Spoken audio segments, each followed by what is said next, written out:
안녕하세요. 윤우아범의 돈 벌어주는 이야기의 윤우아범입니다. 오늘은 7월 4일 수요일 물건 진행하겠습니다.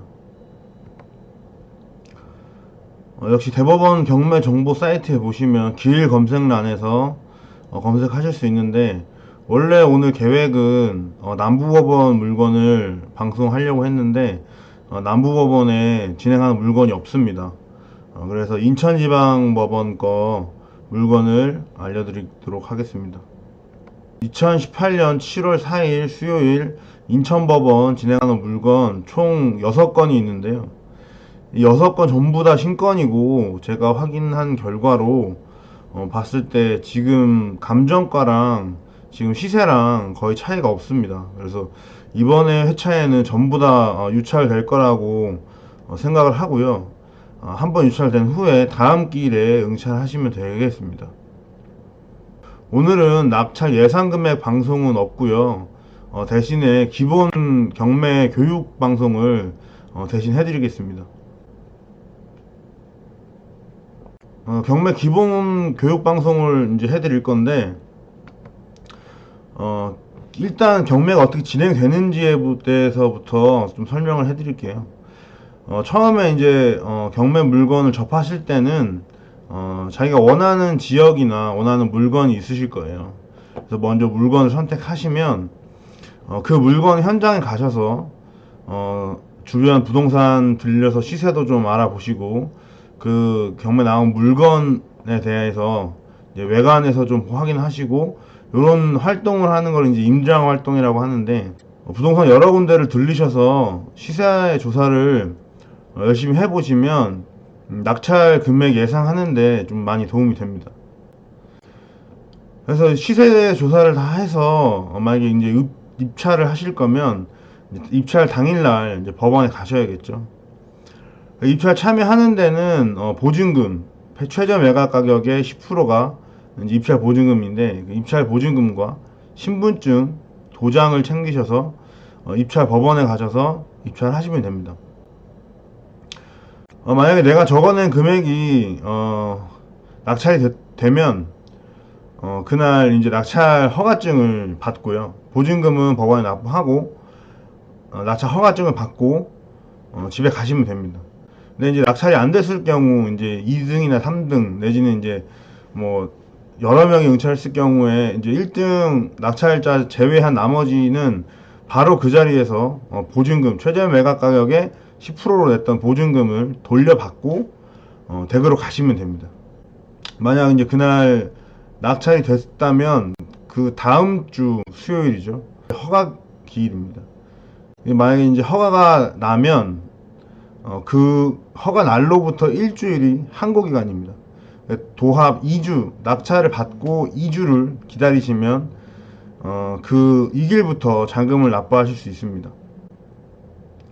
허가는 법원에서 이 경매 절차나 뭐 진행 상황에서 하자나 누락되는 게 없는지 확인하는 절차고요. 90% 이상 허가는 난다고 생각하시면 됩니다. 이 항고는 일주일 동안 전 소유자나 뭐 채권자나 뭐 이해관계인이 이 낙찰에 대해서 이제 항고를 할 수가 있는데, 항고를 하려면 낙찰 금액의 10%를 공탁을 걸어야 됩니다.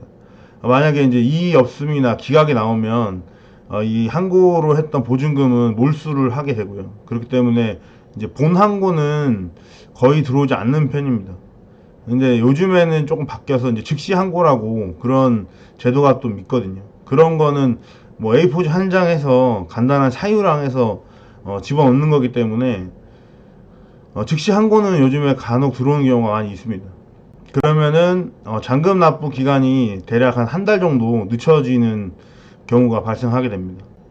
잔금 납부 기한은 항고일 종료이길부터 약 허가로부터 한 달까지가 기한입니다.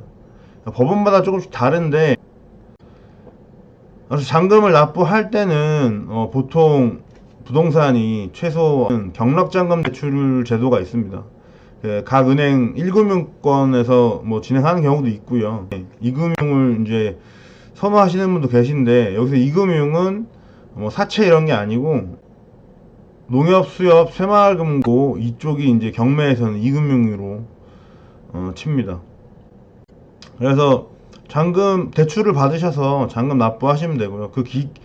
잔금 납부 기일 안에만 납부하시면 됩니다. 만약에 납부 기간이 지났어도 뭐 법정 이자를 내시고 잔금 납부는 할 수 있습니다. 잔금을 납부하시면 그때부터 이제 소유권이 완전히 이전이 된 거고, 명도를 진행을 해야 되는데, 이 명도라는 건 지금 현재 살고 있는 사람을 내보내는 걸 명도라고 합니다. 그러니까 세입자가 살 수도 있고 전 소유자가 살고 있을 경우도 있습니다.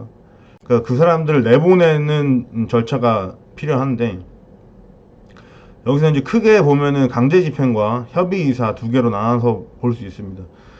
강제집행은 법원에 서류를 접수해서 법원 집행관과 같이 이제 진행하는 강제집행이고요.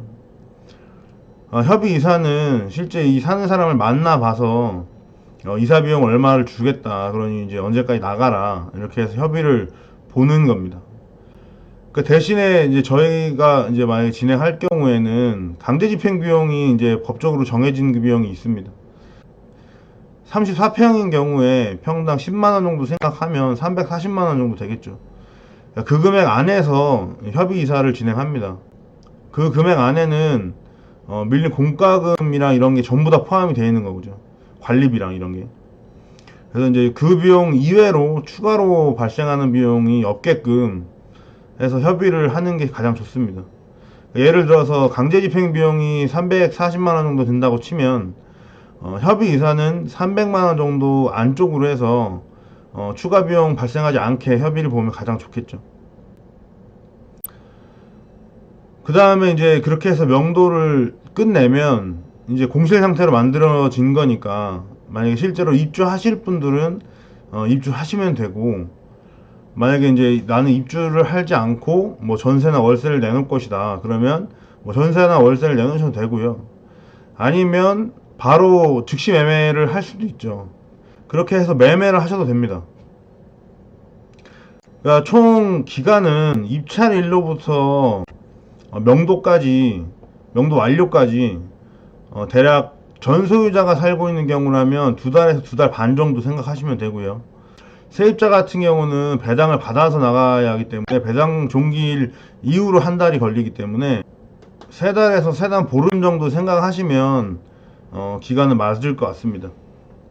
경매 용어를 잘 모르시는 분이 있어서 이 용어는 어떤 용어이고 어떻게 이제 사용을 하는지, 이런 거를 제가 잠깐 간단하게 알려드리겠습니다. 먼저 감정평가 금액은 법원에서 이 물건이 경매를 진행할 때 감정평가사에다가 감정을 맡깁니다. 근데 대략 진행하는 게 6개월에서 1년 정도 걸리기 때문에 감정평가사에서 6개월이나 1년 후에 있는 거를 미리 감정을 해야 되기 때문에 현재 시세랑 뭐 똑같다라고 생각하시면 안 됩니다. 시세가 떨어질 수도 있고 시세가 올라갈 수도 있기 때문에 실제 가격보다 조금 더 높게 잡는 경향이 있습니다. 그래서 요거는 시세 감정평가 금액은 시세라고 생각하시면 안 되고 감정평가사가 그냥 산정해 놓은 금액이라고 생각하시면 됩니다. 최저 입찰 금액은 신건인 경우에는 신건인 금액이고요.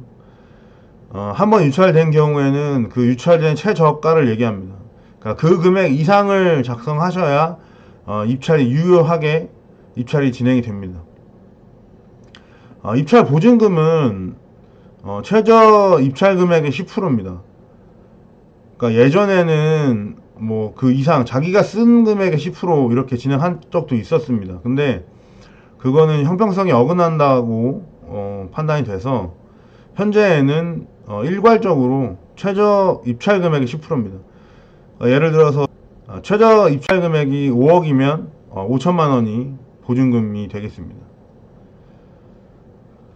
임의경제와 강제경매는 법원에서 진행하는 이제 경매가 크게 이제 두 가지로 나뉘는데, 그게 이제 임의경매랑 강제경매로 나뉩니다. 임의경매 같은 경우는 은행권에서 진행하는 경매를 생각하시면 되고, 강제경매 같은 경우는 개인이나 뭐 채권으로 해서 법원에서 확정 판결을 받아서 진행한다고 생각하시면 됩니다. 이민경매 같은 경우는 뭐 취하되거나 변경되는 경우가 종종 있고요. 강제경매 같은 경우는 감정 싸움으로 해서 법원 확정 판결까지 받고 진행이 되는 물건이기 때문에 중간에 취하되거나 변경될 확률이 좀 적다고 생각하시면 됩니다. 유찰은 그 회차에 임찰자가 아무도 없어서 폐찰이 된 것을 유찰이라고 말합니다. 신건인 경우에 감정가 100%로 100%로 진행을 하는데, 예를 들어서 10억에 감정가 100%면 한 번 유찰이 되면 서울 같은 경우는 20%가 저감이 되기 때문에 8억으로 다음 기일에 시작을 하게 되겠습니다. 낙찰이란 건 입찰 기일날 응찰자가 한 명 이상 있어서 낙찰이 된 경우를 말합니다. 그러면은 이제 자기가 본인이 낙찰이 됐다 그러면 자기가 쓴 금액이 낙찰 금액이 되겠죠. 위에서 설명드린 것처럼 정지랑 변경은 정지는 법원 경매 절차가 아예 정지가 되는 걸 말합니다. 그러니까 중간에 채권을 전부 다 변제했을 경우가 정지에 해당이 되겠습니다. 변경의 경우는 중간에 채권의 일부 이자를 상환하거나 그런 경우에 경매 절차를 일시 중단하고 채권을 변제할 기일을 좀 마련해 주는 거를 말합니다. 변경이 된 경우에는 다시 진행을 하는 경우가 있습니다. 정지된 경우는 아예 이제 그거로 정지로 끝난 거니까 다시 진행하지는 않고요. 변경된 경우에는 채권 이자를 이제 납부를 했는데 원금을 상환하지 않거나 다시 뭐 이자를 연체가 됐거나 그런 경우에는 다시 진행을 하는 경우가 있습니다. 사건 번호는 앞에 이제 연도가 나오고 중간에 타경이라고 이제 타경이랑 말이 나오고 뒤에 이제 사건 번호가 나오는데 이거 통틀어서 이제 사건 번호라고 얘기합니다. 앞에 연도는 경매를 집어넣은 연도, 예를 들어서 2015 타경이면 15년도, 뭐 2018 타경이면 18년도에 집어넣은 거고요. 타경이란 거는 뭐 카단, 뭐 타기 이런 식의 법원 용어인데, 타경은 경매를 얘기한다고 생각하시면 됩니다. 뒤에 사건 번호는 그냥 일괄적으로 숫자를 매겨서 진행을 하는 거니까 따로 뭐 그렇게 크게 중요한 건 아닙니다. 그러니까 입찰을 볼 때 사건 번호를 조심하셔야 될 거는 물건 번호 1번, 2번 이렇게 나눠져 있는 사건인 경우에는 물건 번호를 기재하지 않는 경우에는 유효한 입찰이라고 보지 않습니다. 그렇기 때문에 그런 거는 좀 조심을 하셔야 됩니다. 용도는 뭐 아파트, 뭐 근린상가 이렇게 여러 개가 있는데 여기 그 본인이 필요한 용도를 보시면 됩니다. 이상 간단한 용어 설명이었고요. 내일은 다시 경매 방송으로 찾아뵙겠습니다. 감사합니다.